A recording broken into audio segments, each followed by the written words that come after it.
Hello students, JCERT के DG school में आप सबों का स्वागत है। मैं राजीव रंजन।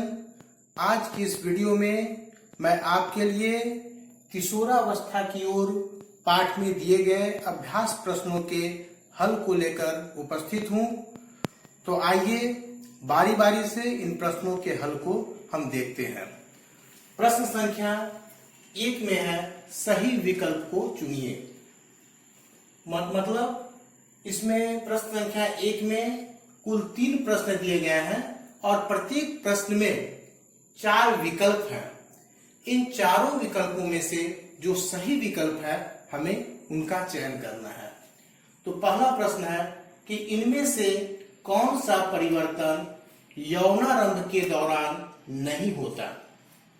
इनमें से कौन सा परिवर्तन यौनारंभ के दौरान नहीं होता। पहला विकल्प है शारीरिक लंबाई में वृद्धि। दूसरा विकल्प है गौण लैंगिक गुणों का विकास। तीसरा विकल्प है एडम्स एप्पल दिखना और चौथा विकल्प है रजोनिवृत्ति। तो बच्चों इसका उत्तर होगा ये चौथा विकल्प जो है रजोनिवृत्ति। ये यौनारंभ के दौरान होने वाला लक्षण ये नहीं है। अब हम चलते हैं प्रश्न संख्या 1 के दूसरे प्रश्न में। स्त्रियों में होने वाले मासिक स्राव की सामान्य अवधि क्या है। स्त्रियों में होने वाले मासिक स्राव की सामान्य अवधि क्या है। विकल्प क 22 दिन, विकल्प ख 14 दिन, विकल्प ग 35 दिन और विकल्प घ 28 दिन। इसका सही उत्तर होगा विकल्प घ 28 दिन। स्त्रियों में होने वाले मासिक स्राव की सामान्य अवधि क्या है 28 दिन। अब प्रश्न संख्या पहला का तीसरा प्रश्न, निम्न में से कौन सा आहार किशोरावस्था के लिए सर्वोत्तम है। पहला विकल्प है चिप्स, नूडल्स, कोक। दूसरा विकल्प है रोटी, दाल, सब्जियां।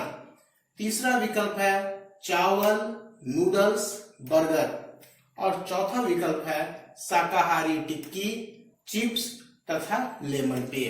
इसका सही उत्तर होगा विकल्प ख रोटी, दाल और सब्जियां। रोटी, दाल, सब्जियां ये किशोरावस्था के लिए सर्वोत्तम आहार है।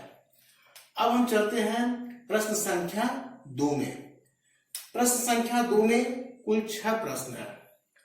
पहला प्रश्न है पुरुष हार्मोन का नाम एवं कार्य बताइए। पुरुष हार्मोन का नाम एवं कार्य बताइए। इसका उत्तर है पुरुष हार्मोन का नाम टेस्टोस्टेरोन है। पुरुष हार्मोन का नाम टेस्टोस्टेरोन है। यह किशोरावस्था के दौरान लैंगिक लक्षणों में बदलाव लाता है। पुरुष हार्मोन का नाम एवं कार्य बताइए। पुरुष हार्मोन का नाम टेस्टोस्टेरोन है। यह किशोरावस्था के दौरान लैंगिक लक्षणों में बदलाव लाता है। प्रश्न 2, इनमें से कौन सा गुणसूत्र शिशु के नर लिंग का निर्धारण करता है। इनमें से कौन सा गुणसूत्र शिशु के नर लिंग का निर्धारण करता है, XX अथवा XY। इसका सही उत्तर होगा XY। अब प्रश्न संख्या 3, गोइटर का एक मुख्य लक्षण लिखिए। गोइटर एक बीमारी है, इसके मुख्य लक्षण को लिखना है। इसका उत्तर है गले का फूल जाना गोइटर का एक मुख्य लक्षण है। गले का फूल जाना गोइटर नामक बीमारी का एक मुख्य लक्षण है। अब प्रश्न संख्या 4, एडम्स एप्पल क्या है। इसका उत्तर है यौनारंभ में स्वर यंत्र यानी लैरिंक्स में वृद्धि के कारण गले के सामने का उभार एडम्स एप्पल या कंठमणि कहलाता है। यौनारंभ में स्वर यंत्र या लैरिंक्स में वृद्धि के कारण गले के सामने का उभार एडम्स एप्पल या कंठमणि कहलाता है। प्रश्न संख्या 5, किशोर तथा किशोरियों में गौण लैंगिक लक्षणों का वर्णन कीजिए। किशोर तथा किशोरियों में गौण लैंगिक लक्षणों का वर्णन कीजिए। उत्तर, गौण लैंगिक लक्षण ऐसे लक्षण होते हैं जो किशोरावस्था में किशोर और किशोरियों की पहचान को अलग करते हैं। गौण लैंगिक लक्षण ऐसे लक्षण होते हैं जो किशोरावस्था में किशोर और किशोरियों की पहचान को अलग करते हैं। किशोरों में लिंग हार्मोन टेस्टोस्टेरोन के कारण चेहरे पर दाढ़ी और मूंछ का आना तथा किशोरियों में एस्ट्रोजन नामक हार्मोन के कारण स्तनों का विकास गौण लैंगिक लक्षणों के उदाहरण हैं। गौण लैंगिक लक्षण ऐसे लक्षण होते हैं जो किशोरावस्था में किशोर और किशोरियों की पहचान को अलग करते हैं। किशोरों में लैंगिक हार्मोन टेस्टोस्टेरोन के कारण चेहरे पर दाढ़ी और मूंछ का आना तथा किशोरियों में एस्ट्रोजन नामक हार्मोन के कारण स्तनों का विकास गौण लैंगिक लक्षणों के उदाहरण है। प्रश्न संख्या 6, खाने में आयोडीन युक्त नमक का इस्तेमाल करने के लिए क्यों कहा जाता है? खाने में आयोडीन युक्त नमक का इस्तेमाल करने के लिए क्यों कहा जाता है? उत्तर, आयोडीन की कमी के कारण घेघा यानी गोइटर नामक बीमारी होती है जिसमें गला फूल जाता है, इसलिए खाने में आयोडीन युक्त नमक का इस्तेमाल करने के लिए कहा जाता है। आयोडीन की कमी के कारण घेघा यानी गोइटर नामक बीमारी होती है जिसमें गला फूल जाता है, इसलिए खाने में आयोडीन युक्त नमक का इस्तेमाल करने के लिए कहा जाता है। अब हम चलते हैं प्रश्न संख्या 3 पर। यहाँ पर प्रश्न है, 2 जल टैंक कौ एवं खौ में मेढकों के अंडों को वयस्क होने के लिए रखा गया था। कुछ दिनों बाद टैंक कौ में टैडपोल वयस्क होकर छोटे छोटे मेढक के आकार में आने लगे। टैंक खौ में कोई भी टैडपोल वयस्क नहीं हो पाए एवं वह मृत पाए गए। अब बताइए टैंक कौ में ऐसा क्या था जिससे टैडपोल वयस्क हो पाए? तो इसका उत्तर होगा आयोडीन। प्रश्न संख्या 4। प्रश्न संख्या 4 में 2 भाग है। भाग 1 में है कि राकेश एक उच्च विद्यालय का छात्र है। वह पढ़ाई एवं खेल में बहुत अच्छा है। एक रविवार उसके दोस्तों ने उसे छुपाकर एक पुड़िया फाड़कर कुछ खाते हुए देखा। भाग 2, जब उसे पूछा गया कि क्या खा रहा है तो बिना उत्तर दिए वहां से चला गया। अब बताइए नंबर 1, राकेश के व्यवहार के बारे में आपको क्या कहना है? इसका उत्तर है राकेश का भटकाव गलत दिशा में हो रहा है। वह गलत लोगों की संगति में चला गया है। अब प्रश्न 4 में ही दूसरा प्रश्न है कि राकेश किस प्रकार की पुड़िया का सेवन कर रहा होगा? इसका उत्तर है राकेश नशीली पुड़िया का सेवन कर रहा होगा।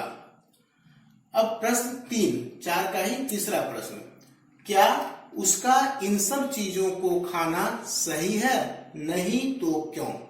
इसका उत्तर है उसका इन सब चीजों को खाना सही नहीं है क्योंकि ये नशीली चीजें हैं और इनको खाने से स्वास्थ्य और खुशी दोनों बर्बाद हो जाते हैं। अब प्रश्न संख्या 5, ऋतुस्राव क्या है? वर्णन कीजिए। इसका उत्तर होगा अंडाणु के निषेचन के उपरांत गर्भधारण के लिए गर्भाशय की दीवार मोटी हो जाती है। अंडाणु के निषेचन के उपरांत गर्भधारण के लिए गर्भाशय की दीवार मोटी हो जाती है।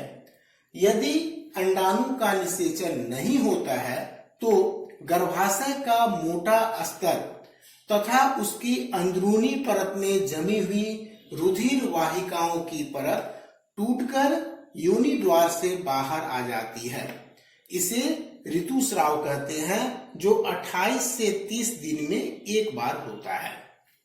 फिर से इसको मैं दोहरा देता हूं। ऋतुस्राव क्या है, वर्णन कीजिए। इसका उत्तर है अंडाणु के निषेचन के उपरांत गर्भधारण के लिए गर्भाशय की दीवार मोटी हो जाती है। यदि अंडाणु का निषेचन नहीं होता है तो गर्भाशय का मोटा स्तर तथा उसकी अंदरूनी परत में जमी हुई रुधिर वाहिकाओं की परत टूटकर योनि द्वार से बाहर आ जाती है। इसे ऋतुस्राव कहते हैं, जो 28 से 30 दिन में एक बार होता है। अब प्रश्न 6, इसमें एक शब्द पहेली दिया हुआ है। शब्द पहेली, शब्द बनाने के लिए नीचे संकेत संदर्श का प्रयोग कीजिए। नीचे कुछ संदेश है, हमें उसका प्रयोग करना है और तब शब्द बनाना है। ये है, ये बॉक्स दिया हुआ है, इसमें नंबर दिया हुआ है, 1 number, 2 number, 3 number, 4 number, 5 number और 6 नंबर। इस तरह से नंबर दिया हुआ है। इसका संकेत यहाँ है। पहले है बाईं से दाईं ओर, हम बाएं से दाएं ओर चलेंगे। इसमें 3 नंबर में है एड्रीनल ग्रंथि से स्रावित हार्मोन। 3 नंबर यहाँ पर है एड्रीनल ग्रंथि से स्रावित हार्मोन, ये होगा एड्रीनेलिन। एड्रीनल ग्रंथि से स्रावित हार्मोन एड्रीनेलिन। उसके बाद 4 नंबर है मेढक में लार्वा से वयस्क तक होने वाला परिवर्तन। 4 नंबर यहाँ पर है, इसका आंसर होगा कायांतरण। उसके बाद 5 नंबर है अंतःस्रावी ग्रंथियों द्वारा स्रावित पदार्थ। 5 नंबर यहाँ पर है, इसका उत्तर है हार्मोन। उसके बाद 6 नंबर किशोरावस्था को कहा जाता है। इसका उत्तर होगा टीन एजर्स। उसके बाद फिर दूसरा संकेत दिया हुआ है ऊपर से नीचे की ओर। अब आगे के प्रश्नों में हम ऊपर से नीचे की ओर जाएंगे। नंबर 1 है अंतःस्रावी ग्रंथियों का दूसरा नाम। 1 नंबर यहाँ पर है अंतःस्रावी ग्रंथियों का दूसरा नाम। इसका आंसर होगा नलिका विहीन, क्योंकि अंतःस्रावी ग्रंथियों को नलिका विहीन ग्रंथियां भी कही जाती है। उसके बाद 2 नंबर में है स्वर पैदा करने वाला अंग। 2 नंबर हमारा यहाँ पर है स्वर पैदा करने वाला अंग। इसका उत्तर होगा स्वर यंत्र। उसके बाद इसी में 3 नंबर है स्त्री हार्मोन। 3 नंबर यहाँ पर है स्त्री हार्मोन एस्ट्रोजन। तो इस तरह से बच्चों हमने किशोरावस्था की ओर पाठ में दिए गए अभ्यास प्रश्नों को बारी बारी से हल किया।